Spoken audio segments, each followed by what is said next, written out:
We overcame obstacles that nobody thought possible, and it is now clear that we've achieved the most incredible political thing. Look what happened. Is this the most incredible political thing? My man's brain is melted. He is an empty vessel being puppeted by the capital class. I hope that you're going to be looking back someday and say that was one of the truly important moments of my life when I voted for this group of people beyond the president, this group of great people. America has given us an unprecedented... The, like, fascist hysteria is over the moon. It's in, they're freaking out. Yeah, cult. I think I don't, we're not conspiracy posting. I'm just shooting my shot early so I can feel smart if it happens. I think odds are pretty decent Trump dies relatively early on for JD Vance to take hold. Donald Trump is a useful puppet to the capital class, but he's also eccentric and lacks self-control. He's also, like, his brain is melted. It would be really convenient for the powers that be if Donald Trump... I mean, they could also just have JD Vance effectively be the headman, but unlike the Dick Cheney versus George Bush situation, Donald Trump just says whatever comes to the front of his mind when he's in front of a podium, whereas George Bush was a lot more restrained with his rhetoric. So my thinking is that they might just want to, like, nix that problem in the bud. Have JD Vance be the front man. He can lie through his teeth a lot more. I wouldn't say convincingly, but consistently. Wow. Wow. Would Vance's terminal lack of charisma be a problem if he takes over? No. He's already president. Also, that would assume, like, that the democratic process still exists. We're going to have to seal up those borders, and we're going to have to let people come into our country. We want people to come back in, but we have to let them come back in, but they have to come in legally. They have to come in legally. Let me also express my tremendous appreciation for Susie and Chris, the job you did. His brain is literally melting. It genuinely sounds like he's melting into the podium as he speaks. Everybody up here is very special, but the Trump... Yeah, who did you say? Oh, Elon! Let me tell you, we have a new star. A star is born, Elon. Now he is. Now he's an amazing guy. We were sitting together tonight. You know, he spent 2 weeks in Philadelphia and different parts of Pennsylvania campaigning.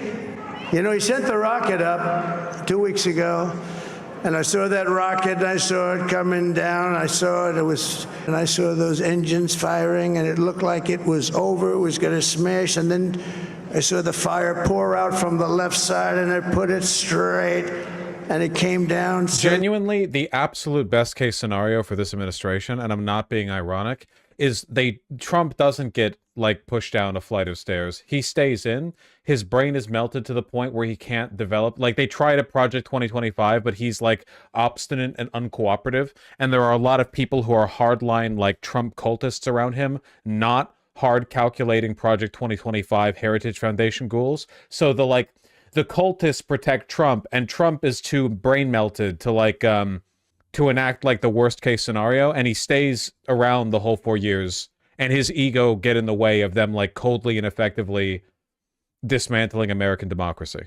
That's literally the best case scenario. I said, who else can do that? Can Russia do it? No. Can China do it? No. Can the United States do it other than you? No.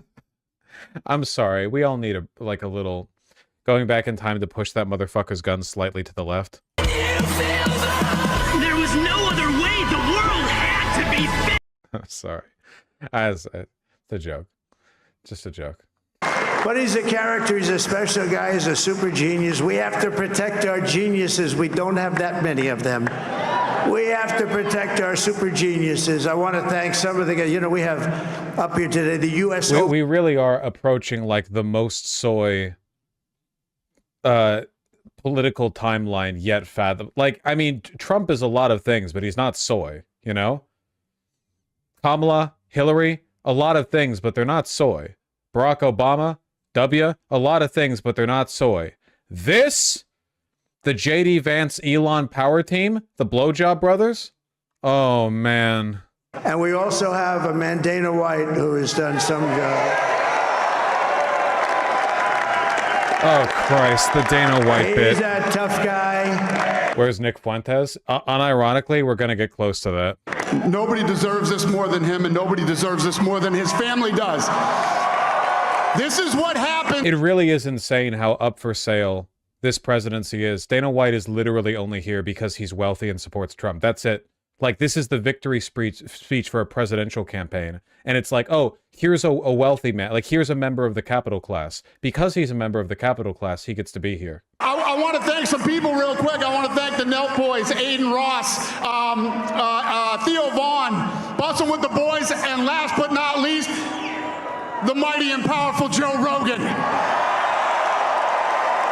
And thank you, America. Thank you. Have a good night. A presidential victory speech. This isn't a real country. You showed up in record numbers to deliver a victory. Like, really, I probably like no other. This was something. It really is genuinely so fucked up that they won by such large and unexpected margins that they didn't even bother with all of the mechanisms that they had in place to try to steal the election. All of it didn't matter. The county elections board, all the challenges, the disenfranchisement of the voters, the purging of the voter rolls in Virginia and in Pennsylvania, none of it ended up mattering. They won by a landslide. And none of it mattered at all. He even withdrew his claim that there was fraud in Pennsylvania. You see that?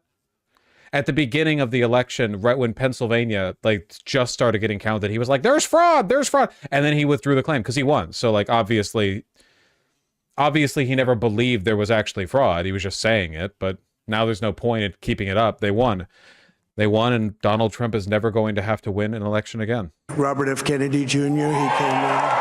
Yay.